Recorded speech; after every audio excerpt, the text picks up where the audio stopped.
What do you do when the maca bleeds through? You get some sticky notes and you doodle on them. Yeah, you doodle on the sticky notes. Use sticky notes. Pro tip. Okay, onwards and upwards.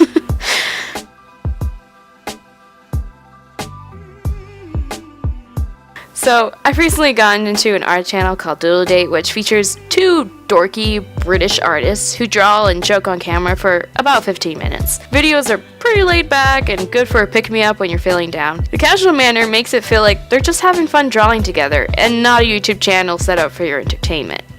I wanted to talk about them today because I've come to love these two, and their new video has me worried. Things have been changing for them, and one of their latest videos discusses the struggle they're going through to keep their channel above water. The new video is pretty much in the same format I'm talking to you now, with the camera fixed and the voices done in post, talking about whatever it is they want to address. It wouldn't be weird to watch unless you've seen their past videos. In this one, they explain they want to focus more on the art side of their channel, which is a nice sentiment, and I understand why they want to make the switch. At times the casual camera work is a little bit hard to take. The environment, which is their bedroom, can be a little uninviting with the white walls, and the switch from cameraman to cameraman as they talk and watch each other draw can be a hindrance in trying to make a coherent video, like the way I'm trying to make this voiceover. There does need to be more stability and consistency from video to video.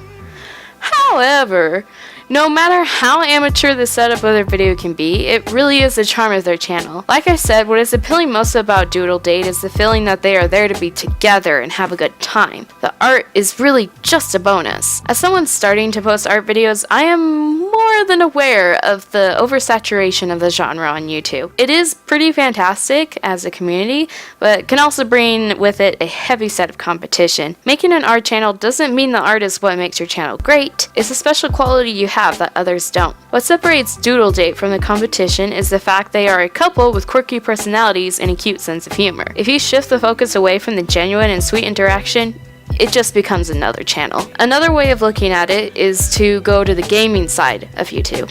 Gaming channels when they first began were interesting and few. Channels like PewDiePie, Markiplier, I can't say Markiplier. It's not a real word. It's not a real word. And as you can tell, I have problems speaking. So, how dare you, Markiplier? And Game Grumps stood out from the sea of videos as comedic outliers because they were just guys that could be your friends you play games with. This format was easy, could be made quickly, and repeatable with endless games available. Subconsciously, these channels were locking into the minds of lonely people like me who have a hard time socializing and need that interaction in their life. As time went on and this format became more popular and copied, the original channel suddenly needed something new to keep them relevant and up against the competition. PewDiePie milks his feud with the T-Series, Game Grumps has their weird Power Hour videos, and Markiplier, well, I don't know what Markiplier does, I'm not subscribed to him. This is not to hate on Markiplier, I'm sure he's a great guy, I just haven't gone into that. Anyway, these channels have to identify what makes their channel worth watching because it can't be gaming. There are now tens of thousands of channels that fit into that gaming criteria.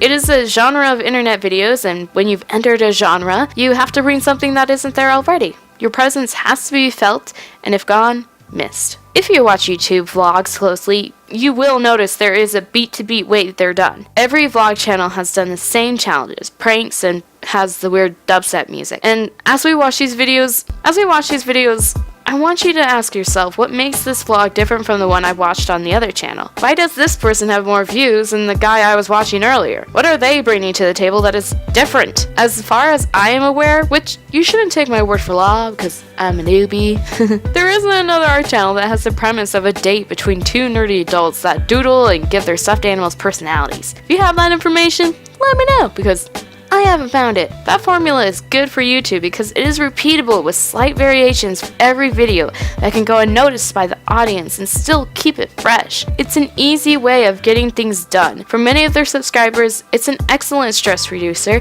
and it provides the kind of interaction that the lonely me craves. Okay, that's cool and all, but it's obviously not working because they're struggling. I don't know what that voice is. That was supposed to be you. I was mimicking you, but came out a little weird. Sorry. True. Very true. The personality makes their channel unique, but it isn't enough to keep their channel relevant. I really don't have an answer for that one because I love the way their videos are done. When I watch a Casey Golden video back to back with a Drawing with Waffles video, I can honestly say that besides appearance and slightly different aesthetics, it feels like I'm watching the same video. Watching Doodle Date is a different story. I'm not there to watch Adam and Stephanie draw stinky mermaids. I'm there to watch them make each other laugh.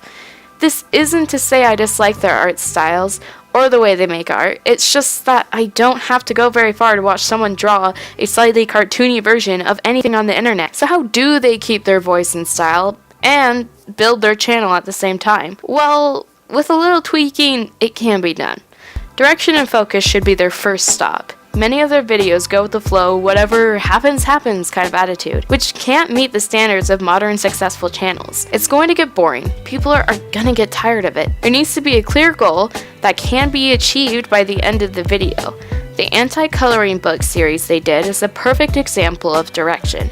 There's a clear challenge with every video, a format that is the same, but each prompt brings a new curiosity, as it is something we as audience can't truly expect. And the book is accessible to the general public, so the audience can get in on the fun. With several different series set up in a schedule, Doodle Date can become a more cohesive place to navigate. If I know that the anti-coloring book or other interactive art books are on Mondays, the romantic collabs are on Wednesdays, and then a live stream every other Saturday, I now have something to look forward to, as well as the knowledge when and where to get the content I want from their channel. Direction is important for any channel, and many that are on the top today work in this way because of its efficiency. Looking at the start of a channel versus where it is now can help any struggling YouTuber understand where the evolving needs to be.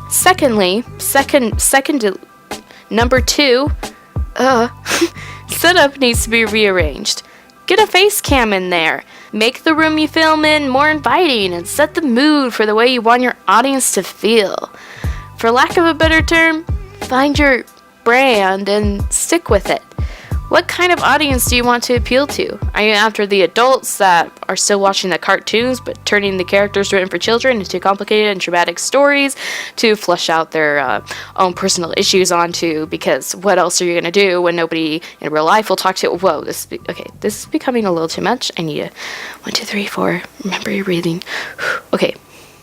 Are you after the juvenile crowd that feeds off drama and controversy? Everybody has a little bit of each stereotype and manageable in them to make their own preferences, and you need to find what side of who you want to appeal to the most. Making your setup pleasing to look out for that crowd will improve the look of the channel and who is going to subscribe to it. All of this sounds like a lot of money, and it's going to take some investing, but with the right plan and budget, it is very doable. And we all know it is because channels thrive this way every day. Finally, just be transparent and open to the community. Building a wide variety isn't as important as solidifying the community that is committed to you. Would you rather have a ragtag of 20 strangers to fight off the zombie apocalypse with, or the 10 friends and family members that have been with you since the start? Getting that base locked down will make it much easier to stay together in rough times. Be you and share the experience that you're having with others. A great example of this is the Yes Theory, a channel I think will be around for quite a while because they involve their subscribers in the content. They literally pull in their audience with their philosophy of branching out and living life in the most outrageous but adventurous ways. This makes their channel more authentic and exciting to watch because the prospect of being in a video with them and the idea they aren't afraid to associate and expose their subscribers to the world in the right ways makes them more human. And they aren't even doing it with art all the time, which is, in my opinion, one of the easiest ways to connect with others, especially in a growing online community. And solidifying this group can make planning videos simpler when ideas are short and you need a helping hand. I need to stop talking now because there is no way I drew enough to fill in all the things that I want to talk about. I just wanted to bring others' attention to one of my favorite channels on YouTube because they deserve so much love. They have made me so happy and inspired me so much in the way I make my content. I don't want to see them have to give up their dream. I may not have the kind of influence to save them, but it still needs to be said. We need to save Doodle Date. Okay, well, that's the end of this video. Thanks so much for watching. Subscribe to Doodle Date for cute energy and fun, and subscribe because they need subscribers. Okay, just give it to them. And yeah, that's about it for this video. Happy sailing!